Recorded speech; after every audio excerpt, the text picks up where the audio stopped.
Good morning, everyone. It's Joker, and today we are back with another slime video.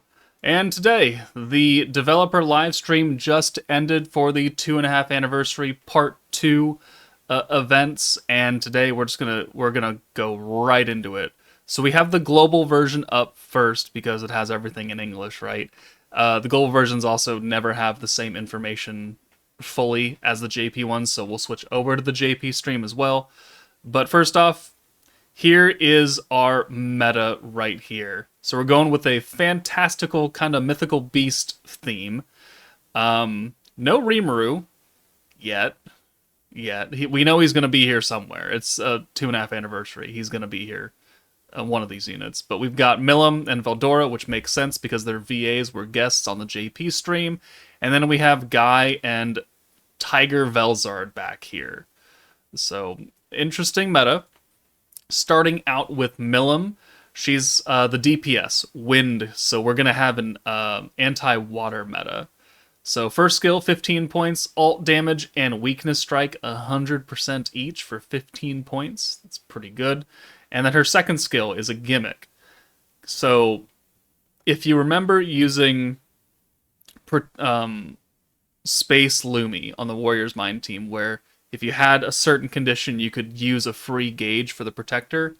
Milim's doing the same thing, but for alt. So can use her own alt with 0 of the gauge used for that turn, and then all souls get extra alt gauge by 20%.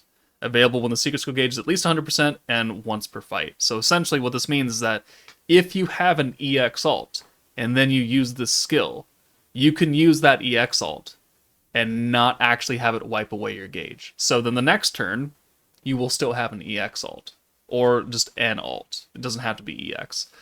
But it essentially allows you to use alts for free, or an alt for free, which is cool, because she's the DPS character, so she can nuke back-to-back, essentially.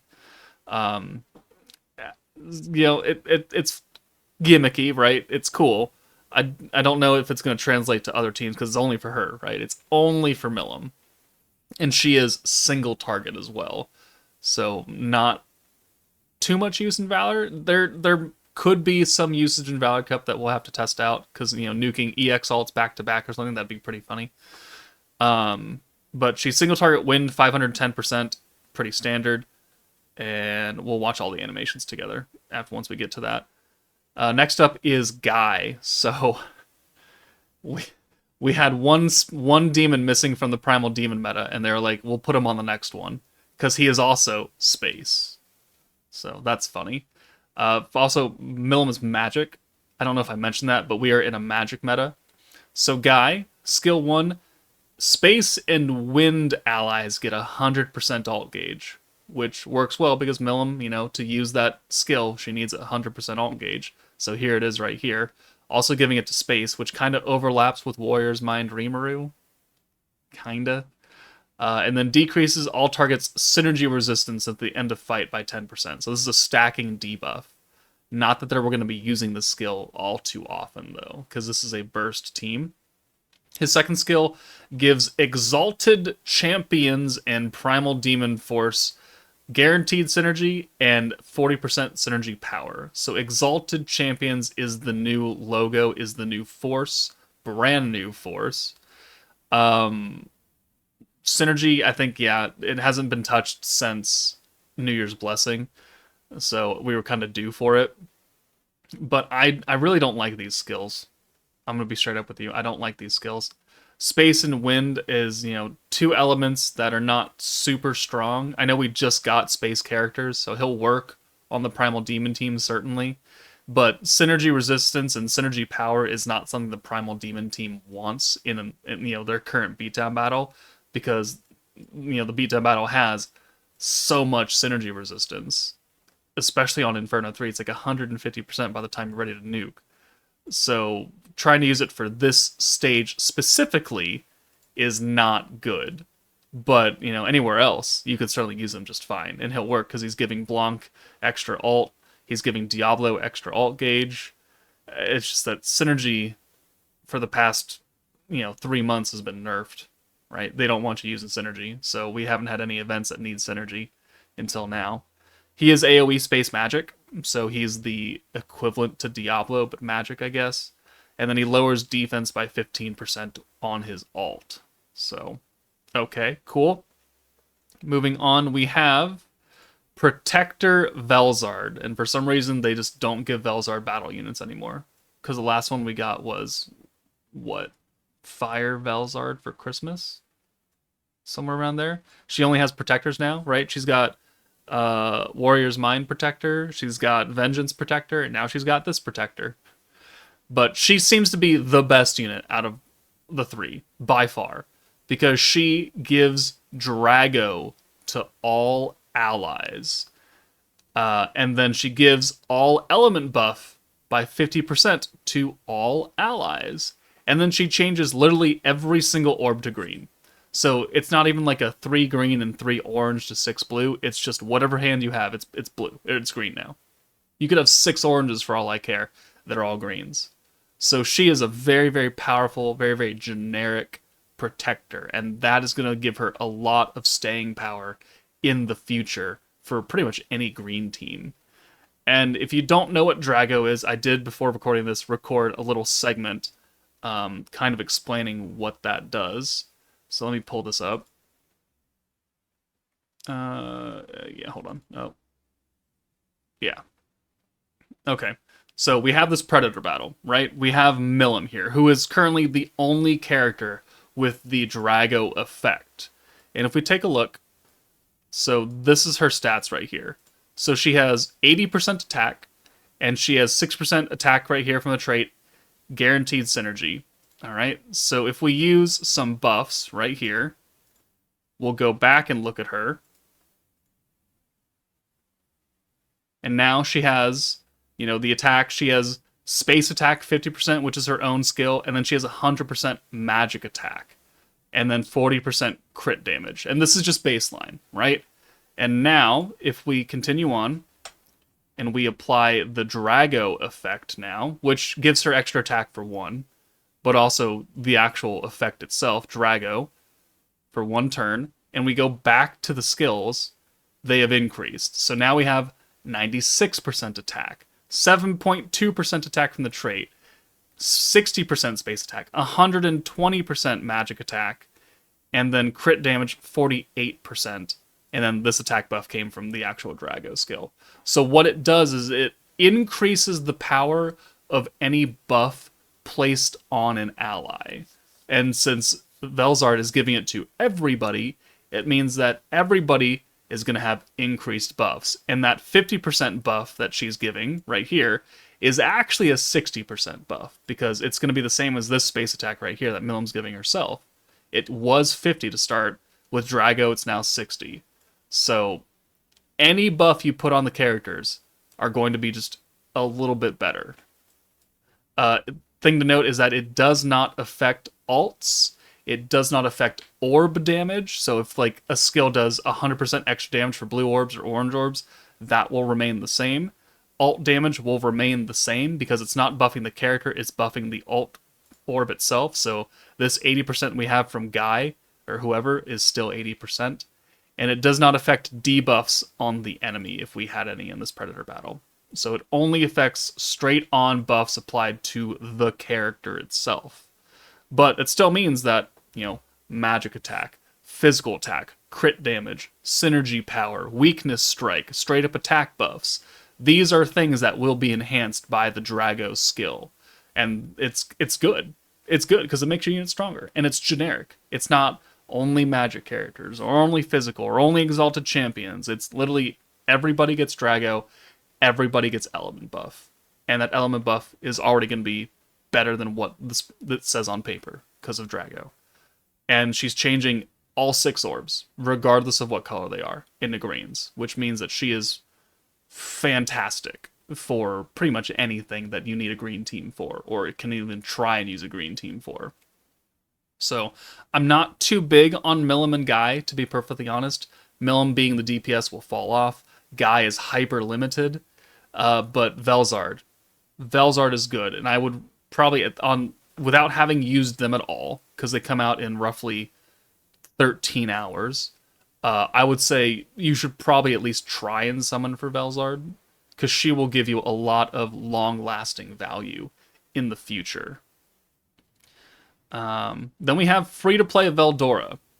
Free-to-play Veldora. He's an Earth unit. It looks like he's using a staff. So maybe the meme is dead. Maybe the meme is dead, but maybe it's not dead because he's free-to-play and he gets his own goddamn gear. And I still have nothing to use my Earth Spear on. I don't really know. But he's got a green gauge increase by 70%, which is very powerful because, you know, Ice is half the reason she's really good is she gives greens that 50% gauge increase. Now we're doing 70, and then lowers magic resistance on a single target, which the beatdown battle is single target. His second skill is a limited orb change, Exalted Champion's souls to greens, so it could be any color. It'll go to green. Pretty much only going to be used turn 1. So, I mean, you don't need to bring him. I assume turn 1 is not going to be Isis hand, but whatever. And he's an AoE Earth character, so we got another Earth character. Ooh. Free to play, but hey, I'll take what I can get. And then, the free-to-play protector is someone we've never gotten before. Kigali, Kazalim, whoever you want to call him. Him, her, them. But we've got some little chibi footman tier in Laplace. But she is the free-to-play protector. Exalted Champions Schemers get 20%. She changes blues to greens. Alright, whoop-de-doo. But, you know, it's her first appearance in the game as a character, which means that we'll get Bond XP for her, which is cool. So there's another handful of crystals right there. And then, so here's the new unit lineup. We still have at least 2 more banners coming for part 2 and part 3 of this meta. Probably single feature unit banners. One of them is probably Rimuru, since he's not in this lineup right here. We have characters added to the Exalted Champions. Dark Milim, Dark Rimuru, EX Guy, Old EX Guy, Space Lumi, Dark Milim, Space Milim, and Dark Veldora, who are also getting skill fusions that I'll talk about in a separate video. And then they go over some of the stuff related to the guilds and new gear enhancement. But that's it for the English part. So let's move on to the JP stream, because it has a bit more info, and we can actually look at the unit animations. Oh.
Alright, so yeah, those animations, they look good, especially Velzard and her cat pose. Right? I know people are going to lose their minds over that. But other than that, there's not too much to talk about. We have, you know, Valor Cup Season 18. This is the one where everybody will get, like, the coins and everything, no matter where you place. So just for this one, though. So that's nice. And then we have 100 free new Magic Cubicite shit that's coming out for the new gear enhancement. We're going to get 100 of these for free. So that's very, very nice. Moving on, we have... Don't go back. We have Jubilee Blitz coming back again on the 1st, or technically the 30th? The 30th? Yeah, so a week from now we will have Jubilee Blitz. It's going to have some flames. It's going to have tickets, which I don't know if they're bitch tickets. I don't know if they're Season 3 tickets. I don't know if they're tickets for the actual meta itself. They don't say. but we get some sort of ticket. And also, there's going to be a team restriction. That's what this little red message is. So we will not have access to our full boxes here, just like the last Jubilee Blitz we got for what, New Year's, something like that, or Overlord. One of the two, I can't remember. We couldn't use everything either. So I don't know how difficult it's going to be to build a team for this, but hey, I guess we'll find out. But other than that, they didn't really talk about much else except the guild functions and kind of show it off. There's going to be a contest where you take pictures of Rimuru, and you will, I believe, JP only players will get actually some decent rewards. Like, first place gets 300 crystals, 3 platinum hammers, an EX ticket, and they're going to give away like the guild platinum hammer. So that's nice, but again, I think this is JP only. You can try and submit it on Twitter for global, but I don't really know. But the new tourism district is going to give us access to these new buildings, which will give us the new Magic Cubicite shit.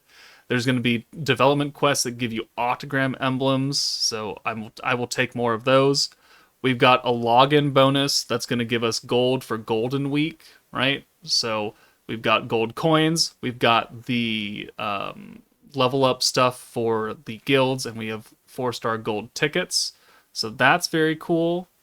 And then, on top of that, we have the free Rimuru. Next free Rimuru coming out tonight is going to be Harmonizer Water Rimuru. The healer, an alt denier character.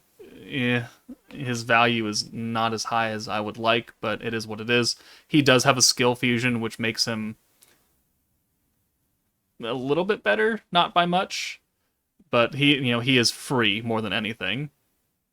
So other than that, we also have 1,000 free crystals for logging in over the next month, and that will start tonight with a guaranteed multi. 300 tickets or 300 crystals straight off the bat tonight when the banners drop. So everyone gets essentially a free multi for the new banner, or they can just hoard these crystals. And that's what makes this good, is because you can either use 1,000 crystals or you don't use 1,000 crystals. These are not tickets where they're locked to a single banner, right? So I do like that they're doing this. And then alongside that, they are bringing back the double bond XP and 2 free building slots tonight. So I love to see double bond XP. I love free building slots. They just introduced the update where a lot of the buildings take much, much less time to actually build in town. I haven't actually been able to test that myself because I'm busy building the element stuff and other buildings. So I've heard that some of these have very, very drastic cuts to their build times, which is very, very cool. But a lot of my buildings are so high level that I don't think it matters to me anymore. Even with that reduction in time, I don't think I will get a reduction. But some people will, and you will definitely see benefits from it because it'll just take less time out of your life, right? But that was about it that they showed off. There's the stickers, there's the chat function, here's the donation for the guild to level them up. Here's some of those passive buffs from like Valor Cup and Beatdown Battle and Tower of Isis. They go everywhere. They do some summoning with the currency. So you go over here, you use the dragon stones and you can pull materials, you can pull the buffs, and those will be team-wide, right? There'll be new crests added related to the guild functionality that comes out tonight as well. They don't do anything for you, really. But that's about everything that they've announced in the stream. A lot of it was talking about the anime, and there is a new console game coming out for Slime. I'm gonna be honest, it looks like crap. I'm not super duper sold on it. There is a trailer, like this is the combat right here. It's like kind of a side scroller. I don't know if it's an autoplay. It's also very choppy, which I think is just because it's an alpha build. It comes out August 8th of this year for all consoles and Steam and Switch and all that.